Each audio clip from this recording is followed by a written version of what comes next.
Ya pemirsa, saat ini kami sudah tergabung kembali dengan jurnalis NTV Elisa yang melaporkan di gedung KPK terkait dengan pemeriksaan staf dari Sekjen PDI Perjuangan Hasto Kristianto. Selamat siang Elisa, silakan laporan Anda.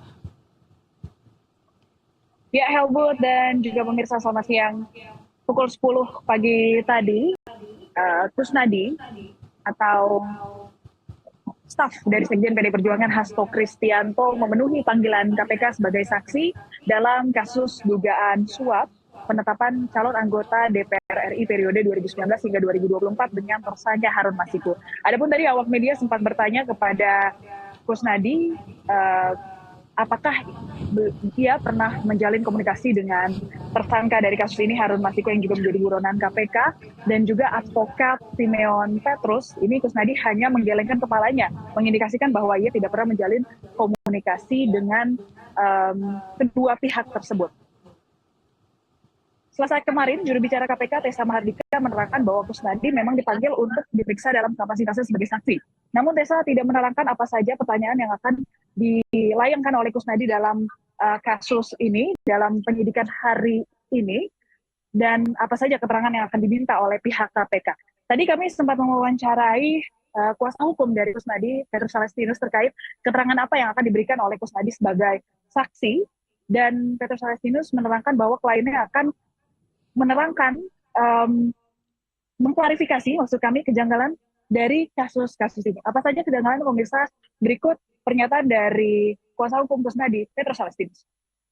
Peristiwa tanggal 10 Juni itu karena yang menangani kasus ini adalah tim. Kalau bicara tim berarti selain Rosa dan Priyatno juga ada penyidik lain.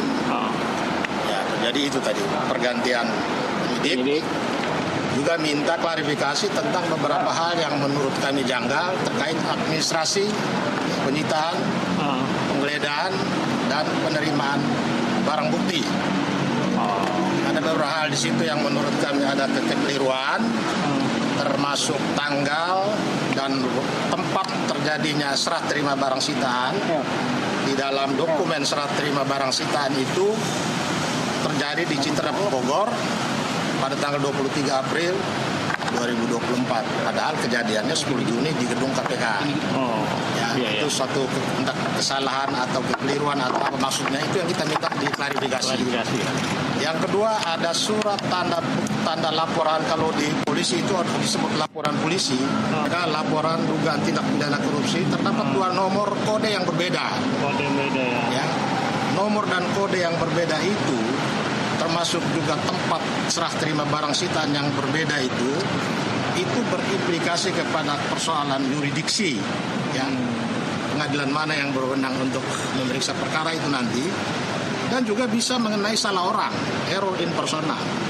Bisa saja bukti laporan tindak pidana korupsi itu perkara orang lain, tapi karena kesibukan dan berbagai sebab salah dicantumkan di dalam dokumen berita acara penyitaan dan surat panggilan.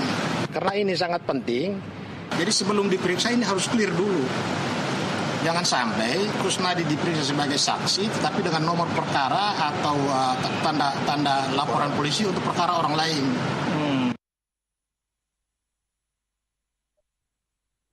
Ya, baik Helmut dan juga pemirsa. Adapun Kusnadi memilih banyak diam dibandingkan dengan Petrus Salestinus yang menerangkan terus kepada awak media pertanyaan-pertanyaan yang dilayangkan kepada awak media. Hal ini dikarenakan Kusnadi merasa trauma begitu ya, karena sebelumnya Kusnadi memang dipanggil oleh penyidik KPK namun mangkir karena pernah dibentak oleh penyidik KPK dan Kusnadi merasa dibohongi. Lantas awak media bertanya, mengapa jika trauma tapi melapor ke Komnas HAM dan juga Barreskrim Polri?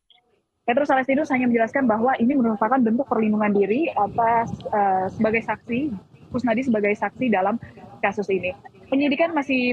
Pemeriksaan maksud kami masih berlangsung hingga saat ini dan kami akan terus mengupdate informasinya untuk Anda pemirsa. Helmut. Ya, pemeriksaan masih berlangsung di Gedung KPK Merah Putih Jakarta Selatan. Terima kasih jurnalis NTV Elisa Sinaga dan juga juru kamera Reza. Selamat bertugas kembali.